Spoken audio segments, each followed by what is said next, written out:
Welcome back. Now inside of your Snagit menu, you're going to have your basic settings. Now again, you can move this Snagit menu to your taskbar by using the minimize key. You can bring it back by going to click on Snagit. That's going to bring it back to where you want it to be.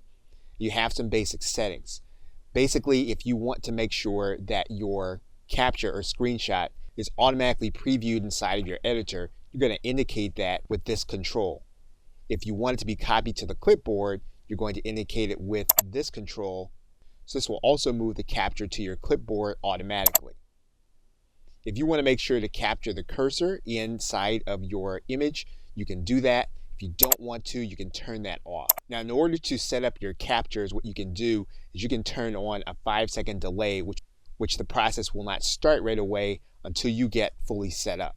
Again, by default, this is going to be turned off. One tab down, you have specific settings for your image. If you want to grab the text inside of an image, you can indicate that inside of this control. You can also grab a specific region, window. You can grab the full screen or a scrolling window. And again, we're going to be looking at these in other videos. You can have certain effects in what you capture, and you're going to be able to indicate that here in this menu. And you have all the same controls if you're grabbing an image. Now, one of the things you're going to notice is that when you're using the grab text, there are going to be some of these controls that are not going to be available. When you're grabbing a specific region, those options will come back. Now, of course, with Snagit, you can capture and create a video. If you're going to do that, you have options that are going to be available to you. If you want to have your webcam as part of the capture, you can turn that on. You can also make sure to capture your microphone or your voice while you're doing your capture.